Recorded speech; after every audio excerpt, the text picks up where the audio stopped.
My name is Ricardo Harapal on behalf of the René Salazar Speaker Series and LatinX at Broad. And we are a group, a Latinx community, and the mission is to build community among Latinx Brodies and allies and empowering members of the Latinx communities. This is also Hispanic Heritage Month, and we had several events for Hispanic Heritage Month, including the apple picking, and we had Crafty Chica today. So we have a lot of events associated with Hispanic Heritage Month and promoting Latinx individuals in science and research. So the role or the goal of the René Salazar Speaker Series is to highlight Latinx and diverse researchers within and outside the Broad. We want to foster collaboration, and we want to allow visibility and role models for diverse individuals. We also want to allow opportunities to network and promote research. And from there, I wanted to introduce our speaker. So our speaker is Dr. Victoria Acosta-Rodri of the NIH, and the talk will be entitled Circadian Interventions to Promote Healthier Longevity in Mammals. Dr. Victoria Acosta-Rodri received a PhD in chemistry from the National University of Cordoba in Argentina, and during her PhD in the laboratory of Dr. Mario Guido, she investigated the circadian control of phospholipid metabolism using an in vitro model of peripheral clocks. She joined Dr. Joseph Takahashi at UT Southwestern Medical Center for a postdoctoral training to understand how organisms coordinate their metabolism at specific times of the day to promote well-being. First, she designed automated feeders to demonstrate that by restricting calories, mice not only eat less, but also shorten their feeding window. She then discovered that feeding time is critical to maximize systemic benefits of caloric restriction or on lifespan and maintenance of robust circadian gene expression as mice age. Altogether, her findings challenge the prevailing view that pro-longevity benefits of caloric restriction come from lower intake or fasting alone. Instead, she found enhanced benefits are achieved when feeding fasting time is aligned with the natural active phase as dictated by circadian clocks. And these findings revealed circadian clocks as potential targets for delaying the onset of age-related diseases. So in 2024, Dr. Acosta-Rodri joined the NIH as an Earl Stadman tenure track investigator, where she leads the Circadian Biology of Aging unit. And she's also an NIH Distinguished Scholar since 2024. So take it away, Dr. Victoria Acosta-Rodri.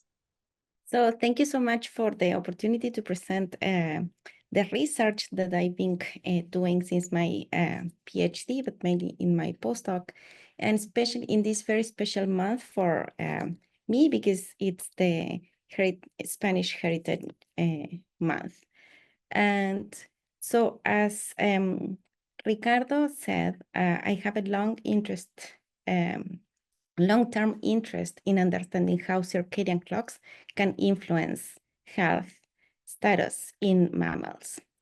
But how did I start it? So I'm originally from Argentina. I was born here by the Andes on the mountains in this city called San Juan. And then I moved to Cordoba to do my PhD. After my PhD, that was focused on understanding the circadian control of phospholipid metabolism, I moved to Dallas, Texas to do my postdoc, looking for a more broader aspect of the circadian biology, not just looking at one specific metabolism, but rather what is happening in the body, the systemic control. And then recently, like as Ricardo mentioned, I just started my PI position at NIH. But how do we get into circadian biology and aging? And this is because of food. So caloric restriction was the first and is the most studied intervention known to promote health and lifespan in mammals. Okay, and what caught our attention is not just this remarkable pro-longevity benefit, but rather its unusual feeding behavior.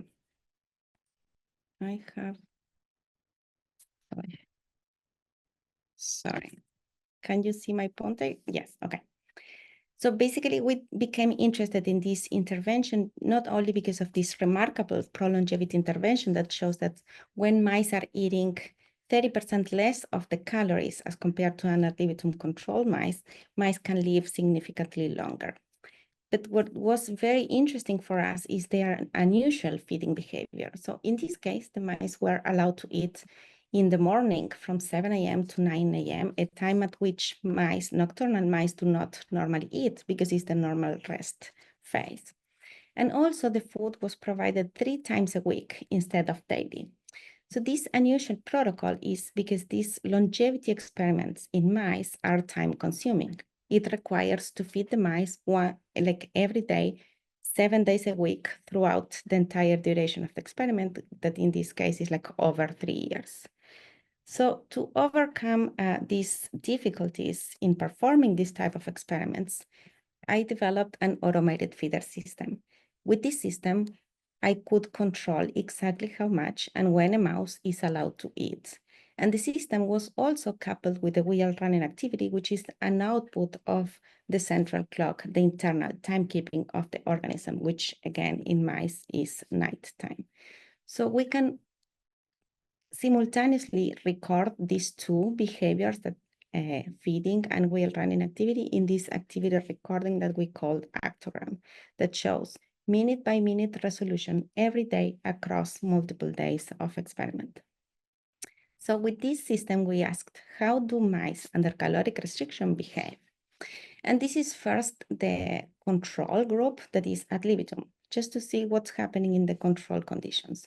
So under ad libitum condition, mice are exposed to a 12 hours light that starts at 7 a.m. and 12 hours dark cycle starting at 7 p.m. And what we can see is like both wheel running and feeding behavior are mainly consolidated during the nighttime. 75–80% of the activity is nocturnal, which is expected. Now, what we found is like after the first week of ad libitum, if we limit the amount of food, we removed 30% of their normal intake. And now the food starts at 7 a.m. in the morning, like the previous protocol that I showed that promotes longevity. We can see that mice would rapidly consolidate and eat their food within 2 hours since the food is given. Yet the activity remains nocturnal. So basically this protocol can somehow uncouple this feeding and wheel running activity that is normally nocturnal in mice. And the same thing happens if now the food is limited amount of food, but it starts at the beginning of their normal active phase at night. There is still 2 hours consolidation. So basically what this experiment showed us is that under classic caloric restriction protocols, the mice were not only eating less, but also they self-impose a severe time-restricted feeding in which they have prolonged fasting periods, and the timing of the food intake, it also matters if you start at the beginning of the day or at the beginning of the night. So our question was, okay, since we know that all these 3 feeding factors, how much, when, and how often we eat, they have influence of many these chronic diseases that are associated with age, we wonder which of these 3 feeding factors that are all combined in a single protocol, which of them was actually contributing to longevity. So to address this, we did a comprehensive feeding protocol in which we tested 6 feeding groups. So here I'm just showing them all. And the first group is the control group. Mice are eating all they want whenever they want. Then we have 2 control groups that are the classic protocols that we showed before that self-impose 2 hours feeding. And then to get around this binge eating behavior, we were able to actually spread out now the food to 12 hours during the day or during the night. And very importantly, with this system, we were able to actually have a caloric restriction group that has only reduction in calories, but without any fasting or feeding cycle, continuous feeding. And then we asked which of these interventions was actually promoting lifespan. What is important in this case is all of these groups, all these CR, calorically restricted mice, are eating exactly the same amount of food every day, is regular chow. And the only difference between these groups is actually the feeding pattern that mice experience. So this is just to show like an activity recording of 3 years of continuous recording for a representative mice under ad libitum group, that basically we can see that the mice are nocturnal, but the activity, the nocturnal activity, basically declines as they age. And for all the other feeding conditions, regardless of when they were eating, we can see that the activity is still nocturnal, meaning that the internal clock of the organism remains locked to the night time.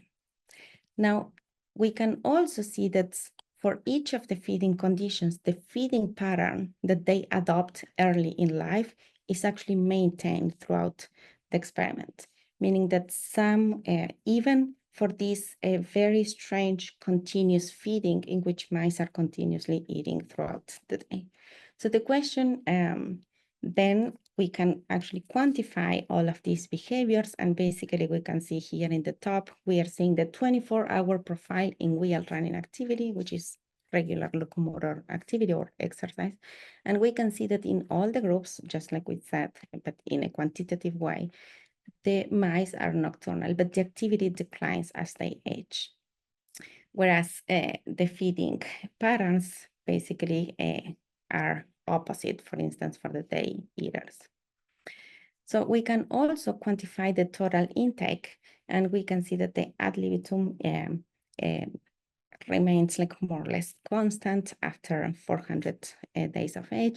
And importantly, all these calorically restricted groups are eating exactly the same amount throughout their entire lifespan. And in terms of wheel running activity, we can see that an age-related decline in wheel running activity that is happening mainly in the ad libitum unrestricted group, and all the calorically restricted groups are able to maintain higher activities at older ages. But another aspect that we measure here is body weight. And basically the body weight regulation followed the food intake. So there is an age-related increase in body weight and in the control group. And after 20 months of age, there is a decline in body weight. And this is very interesting because if you remember, the mice are actually eating exactly the same amount, yet they are starting to lose weight.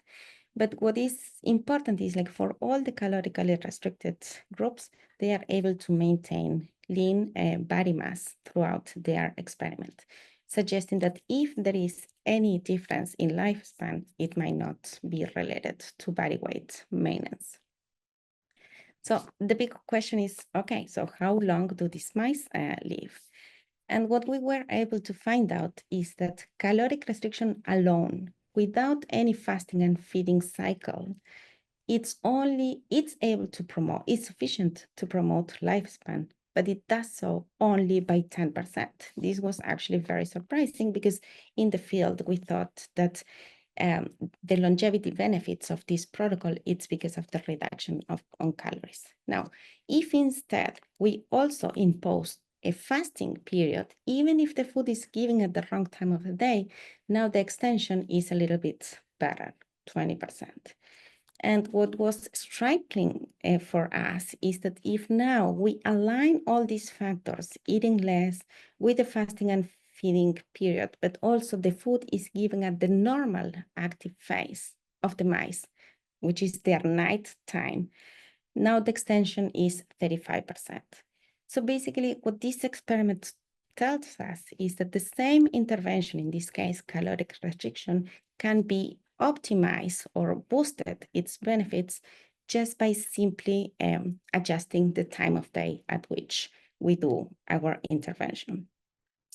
Okay, so next, we also try to find out using necropsy, trying to find out what are the lesions that are associated with this lifespan extension.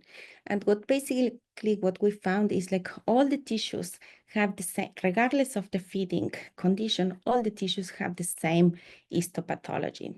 The only difference that we saw is that the longest lived groups, the onset of these pathologies were detected later in life.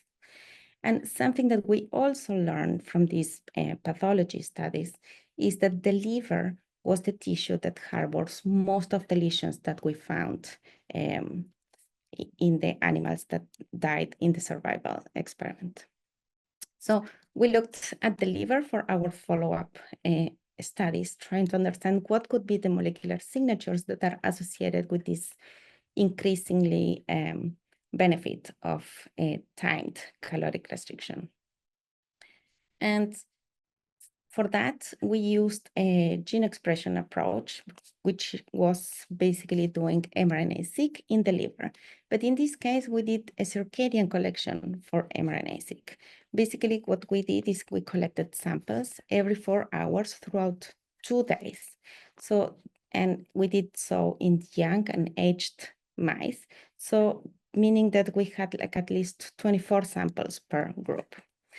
And initially, we did differential gene expression analysis just to see what are the genes that were up or down regulated based on the age.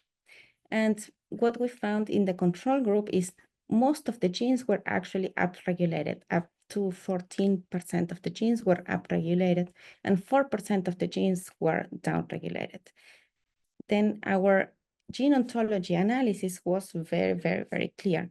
The genes that were upregulated were mainly targeting immune system and inflammation. And here we can see an example of representative genes of this.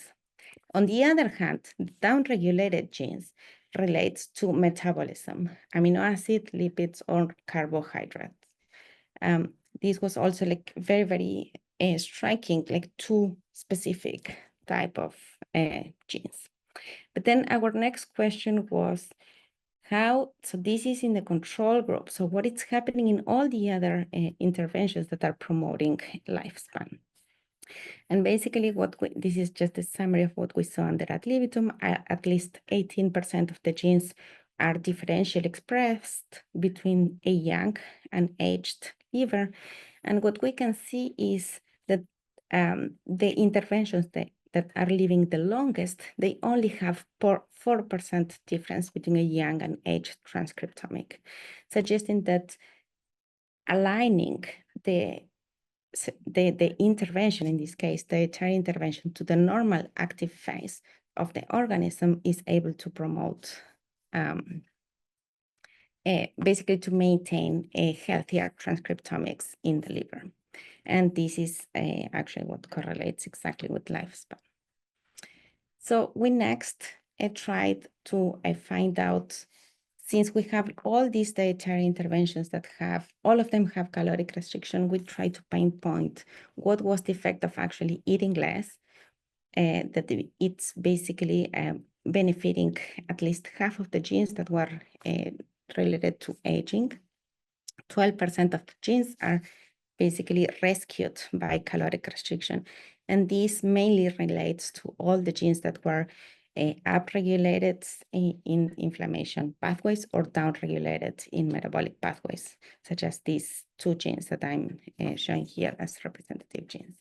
In addition, we found around of almost 160 genes that are related to thermogenesis are able to be rescued only if there is fasting in the intervention.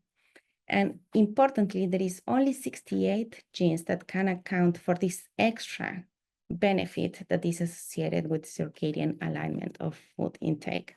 And IL-1 beta is actually a poster child of the gene that shows like a very beautiful time trend in which it's highly upregulated in the ad libitum control group, but it's only maintained at low levels in the groups that are living the longest.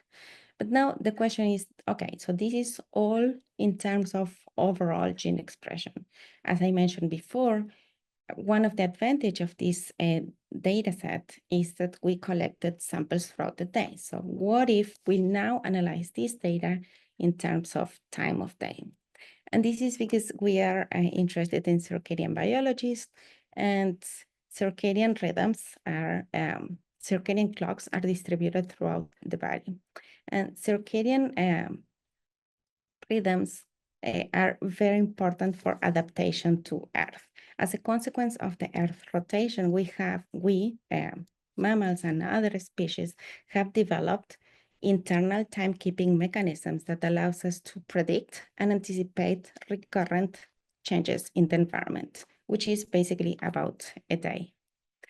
And this circadian rhythms can be spanned at different levels, from molecular to behavioral levels, and the most common one is feeding and fasting cycle or sleep-wake cycles, but they go all over until molecular mechanisms. And this is because circadian clocks are genetically encoded, meaning that there are transcriptional factors, clock and BMAL, that are able to activate the expression of hundreds of genes throughout the genome. Specifically, they activate the expression of parent cry that can act as their own repressors. So this generates a transcriptional, translational negative feedback loop. But what is important, that is self-sustained. But what is important about this system is that it's not only these 4 genes that are regulating their own 24-hour cycle in gene expression, but also they target multiple genes that are associated with nutrient sensing pathways, for instance, sirtuins, MK, and mTOR. And on the other hand, they also target directly main key transcription factors that are master regulators of energy metabolism in the body, including glucose and lipid metabolism. But there is more. So there is also a lot of connections on how circadian clocks control multiple metabolism, but in particularly genes that are related, that have been associated with longevity. So one of the evidence that we knew when we were doing this experiment is that as we age, as organisms age, these 24-hour circadian rhythms damp with aging. And interventions such as caloric restriction have been thought to promote amplitude of these circadian rhythms and therefore promote longevity. We also, as I mentioned, we also knew that these circadian clocks are cell autonomous and are genetically encoded. But what is important to this experiment is that also dietary interventions that promote nutrient sensing pathways that can delay aging, they also have direct interactions with the circadian components of the clock. And importantly, if we were to look at genes that have been associated as to favoring or delaying aging, we can also see that, that they undergo circadian oscillations with tissue-specific signatures. So the next question is like, what is happening with the circadian rhythms in all of these conditions that we know that they are promoting longevity in different ways? So again, what we always looked at is what is happening in the control group. So basically, these are different time points, 0, 4, 8 hours. Each of these are time points in the young and the aged groups. And basically what we can see right away is like in a completely unbiased manner, the number of cycling genes is reduced in the aged organism.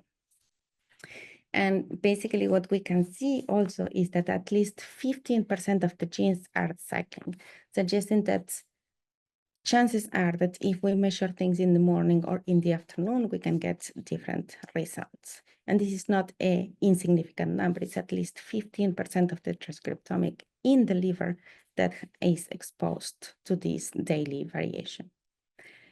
So next, we look, and in the interest of time, I'm just going to show a few of the genes only, but basically what we can see is now when we looked at the 24-hour profile by plotting the expression throughout the day, what we can see is that the aged group shown in red, they have what we call damped amplitude. Basically, they still oscillate. They always peak at the same time of the day, but now the fold change of the oscillation is reduced.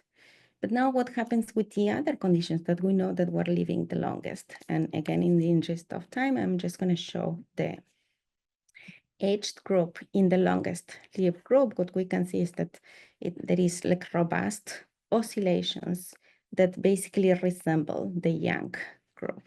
And always the peak is happening at the same time of the day.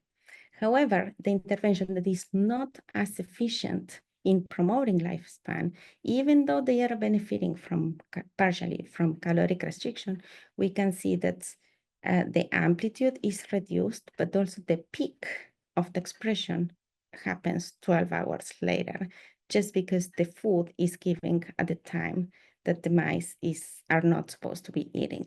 So basically this intervention, which is the most common intervention that we've seen in the literature, not only reduces the amplitude, but also shifts the amplitude of any rhythm that happens throughout the day.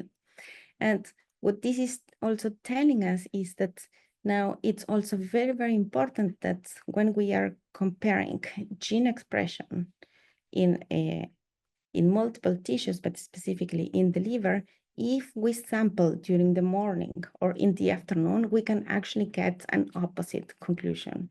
So for instance, for these genes, and 15% of the genes in the liver, if we were to sample in the morning, we would say like the condition blue actually upregulates the expression of this gene. 12 hours later, our conclusion would be the opposite. So sampling time is also a very important factor to consider when we are planning our experiments. And now our next step is trying to get like a map of what is happening in the liver transcriptomic, not only looking at the genes that are changing through as we age in overall levels, but also looking at what are the changes that are happening throughout the day. And these are all these genes organized in terms of longevity. And we can see that in the ad libitum control group, most of these genes that regulate metabolism, circadian clocks, or even aging-related pathways, they all have damped amplitude in the aged group, which is shown here as a dashed line. And these groups that are the longest lived, in which the food is actually aligned with the normal circadian phase of the organism, we can see virtually no difference between the young and aged 24-hour profile. Okay, so as a summary, what we found is that targeting circadian clock might be a promising intervention that we can use to promote healthier and longer lifespan in mice. And we as a proof of principle, what we did is we used caloric restriction, and we basically distributed the food intake differently throughout the day. And one of the intervention was the winner, which is basically giving the food during the normal behavior of the mouse, which is night time. And this might be a little bit difficult for us humans, because now we need to rethink when we are doing the intervention in the mice. And these changes in lifespan have also been associated with benefits in locomotor activity, but also at molecular level in terms of gene expression, because nighttime feeding in nocturnal animals can promote metabolism that would always decline with age, or actually prevent age-related upregulation in the inflammation pathways, and very importantly for us, promote higher time of day oscillations between metabolic pathways. And then let me see. Yeah, I think I'm good. So now also from a circadian perspective, we know that the circadian clocks are distributed throughout the body. But not all the clocks are the same. So there is a central clock that is located in the brain that mainly responds to light, to changes in light-dark cycle. But there are other peripheral clocks, such as the liver, which is the most studied peripheral clock, that is mainly influenced by feeding and fasting cycle. Just like we saw before, we change the feeding, fasting cycle, the liver gene expression is going to change its expression. And what we thought also is that misalignment, so basically eating at the wrong time of the day, in which these two environmental cues are in conflict with each other, can promote metabolic disorders, just because there is a miscommunication between these clocks. Basically, only the clock in the periphery are going to be shifted to this misaligned feeding fasting cycle. And the question that we had is, so most of the information we know is we know because of the liver. But what is happening with all the peripheral clocks that we know that are distributed in the rest of the body? So to do this, we also used our automated feeder system. And in this case, we compare day versus night feeding with or without caloric restriction. And we looked not only at the liver, but also the hypothalamus, where the central clock resides, and other peripheral tissues that are very important in maintaining energy homeostasis and glucose homeostasis in the body. So, and here is, basically this is just a control, just to show that even time-restricted feeding, if we restrict the food intake to 6 hours, the mice are eating less. It doesn't matter if it's day or night, just by restricting the feeding window, even though the mice can eat all they want, they would self-impose this caloric restriction. Basically, this is the opposite of what we showed earlier. If you limit the calories, mice self-impose time-restricted feeding. The opposite is also true. If you limit the feeding window, the mice, at least mice, are gonna be eating less, 80% less. And this lower intake in the time-restricted group is also correlates with body weight. But then what was important for us is also what is happening in terms of gene expression in all these metabolic tissues. So for this, we started doing qPCR, and we picked 2 of the genes that we know that have very beautiful oscillations throughout the day, which are DBP and reverb alpha. Basically, what we can see is that for the control groups, the night eaters, we can see they all have beautiful oscillation and peak around 8 hours after the lights are off. But the day eaters are completely shifted. Now the peak happens 12 hours later, which is basically at the time that they are not eating. So this was the liver we knew for the liver. So this was our control. The white adipose tissue, the same. Daytime feeding would shift 12 hours, the 24-hour profile of these genes. But what was very interesting for us is that the brown adipose tissue remained completely insensitive to this feeding time. So these genes remain beautifully oscillating, but at the same phase, meaning that they would still peak at the same time of the day. And this was exactly what we knew that was happening in the hypothalamus. So what this told us is that daytime feeding not only uncouples rhythmic genes between the central clock in the hypothalamus and the liver, but also can cause internal misalignment between peripheral clocks. So we became very interested about this, and we looked at other genes that are important for the physiology of the brown adipose tissue. And we looked at genes that are related to thermogenesis and lipid homeostasis. And we can see that some of them were actually completely insensitive to the feeding time, such as just like the core clock genes in the brown adipose tissue. However, other genes that are mainly metabolic seem to be shifting. So this was also telling us that daytime feeding, basically eating at the wrong time of the day in the organism, can cause like a dramatic misalignment even within a specific tissue, in where some genes are able to readjust their 24-hour profile to the new feeding fasting cycles, whereas the other one are unable. So we are creating this uncoupling that could potentially be influencing metabolic disruption. So again, this was qPCR. So we said, okay, what is happening genome-wide? So for this, we compared mRNA-seq across all the 48 hours sampling between the control group and the CR day, which was the most different one.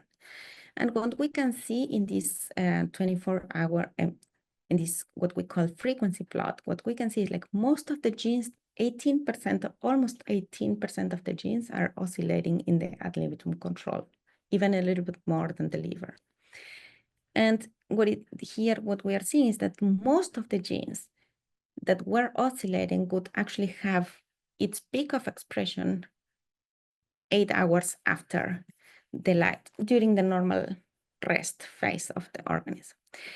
However, when we do daytime feeding, we can see that they still have this peak.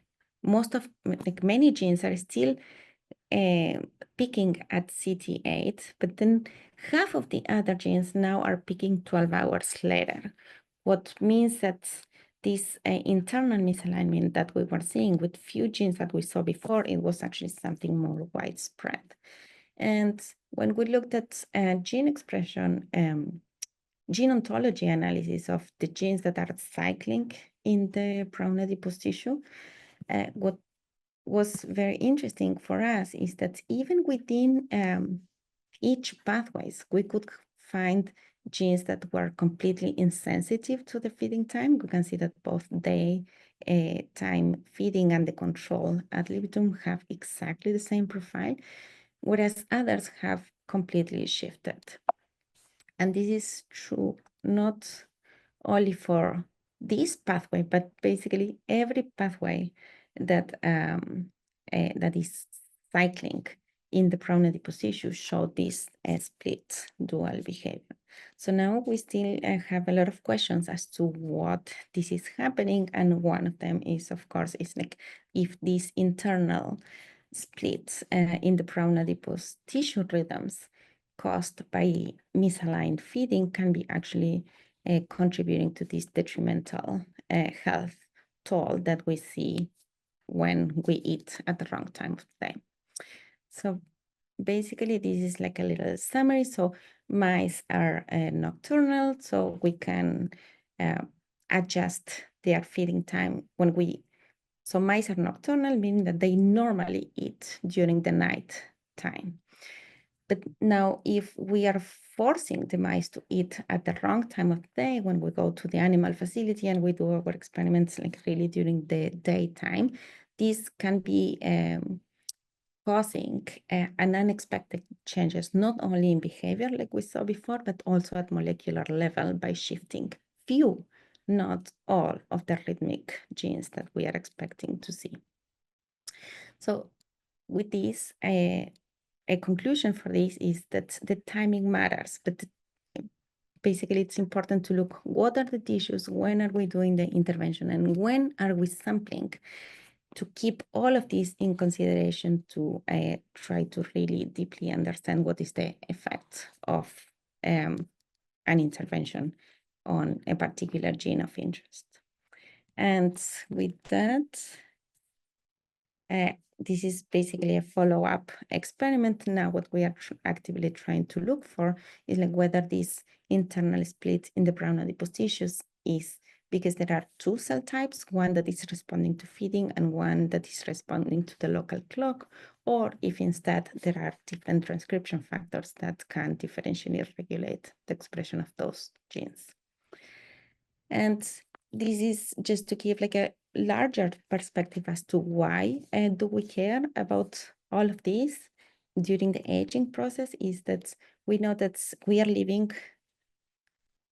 longer than ever. And we also know that now aging has been shown that aging is a major risk factor for basically developing many of the chronic diseases.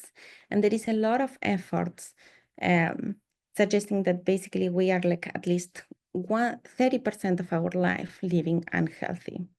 So now there is a lot of effort from the scientific community, but also from the healthcare system, a lot of effort put into how can we actually reduce this amount of time that we are unhealthy.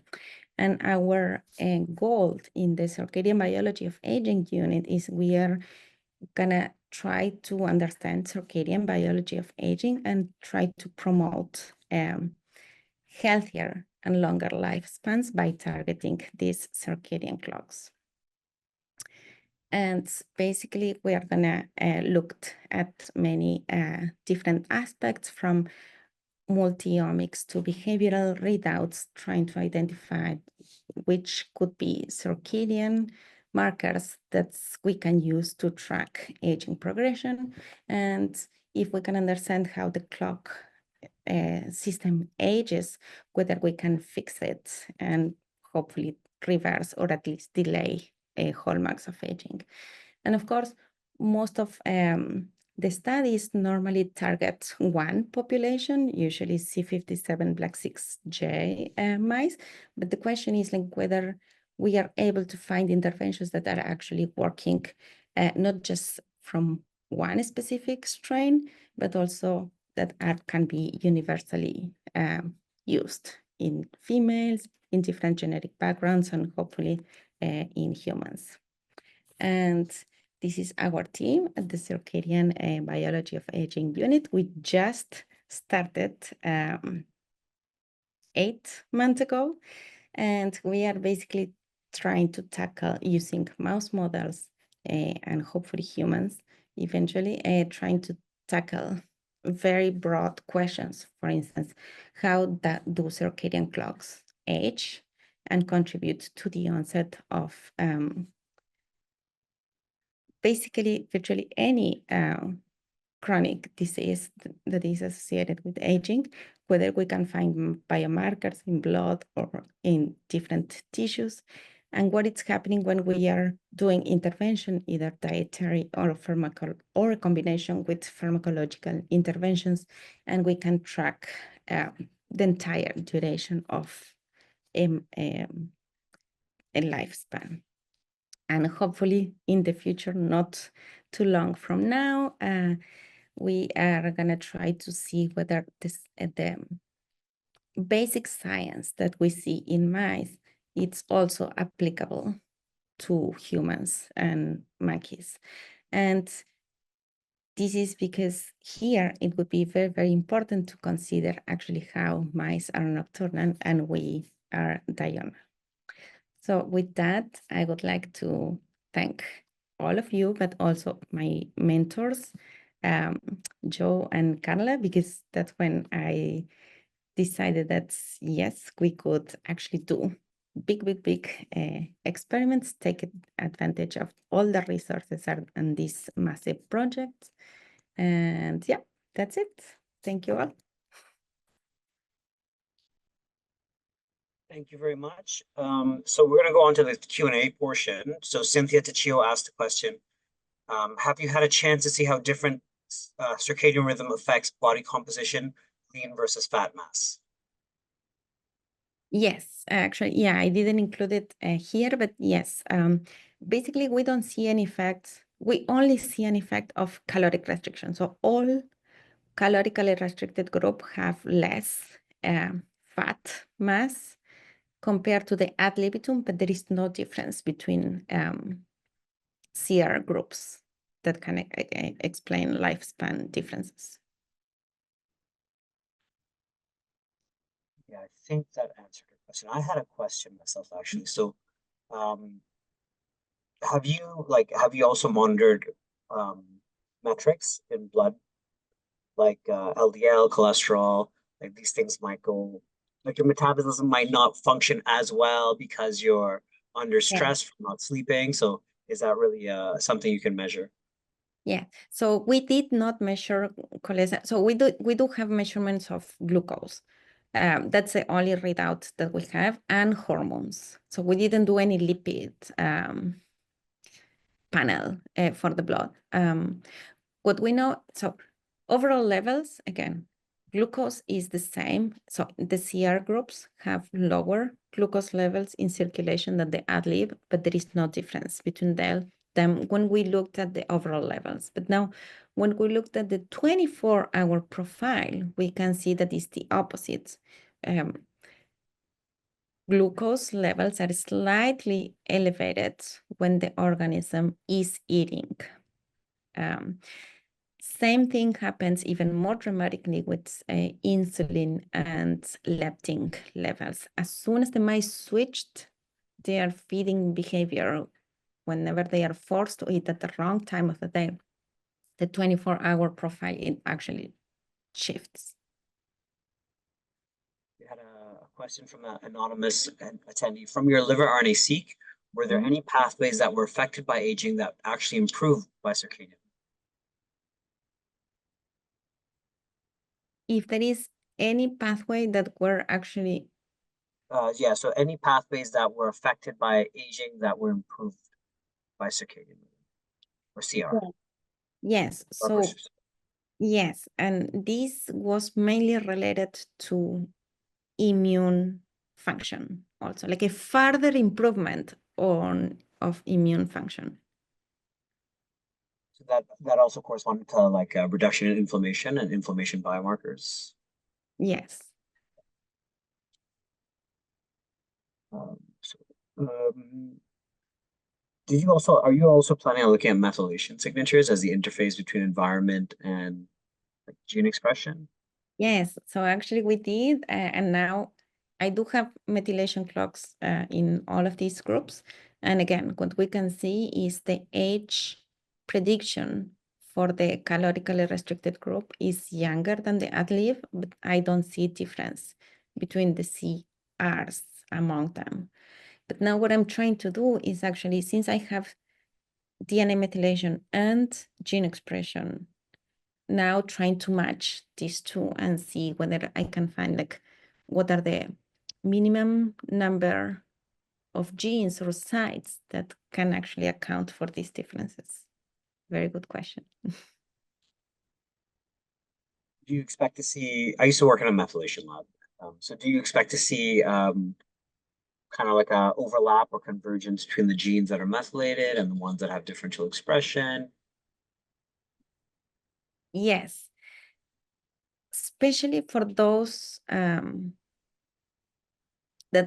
genes that are down regulated with aging. So I think like in this case might be more for the metabolic genes, but I'm not sure for the immune function genes, which are the ones that usually pop up.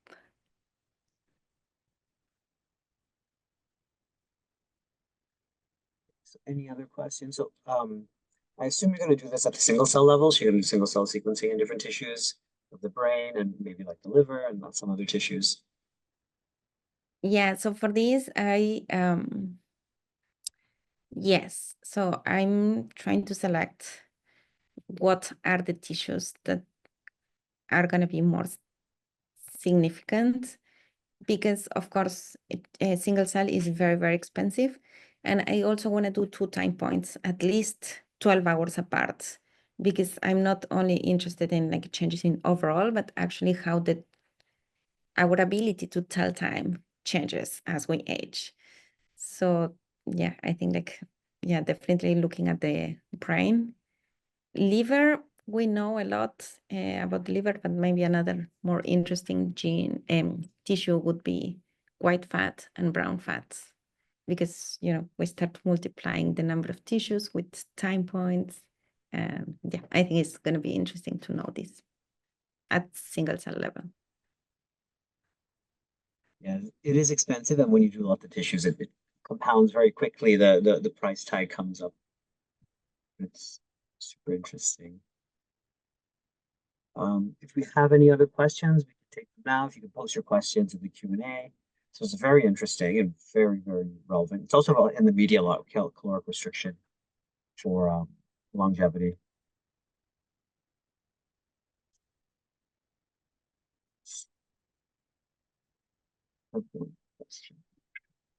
Um,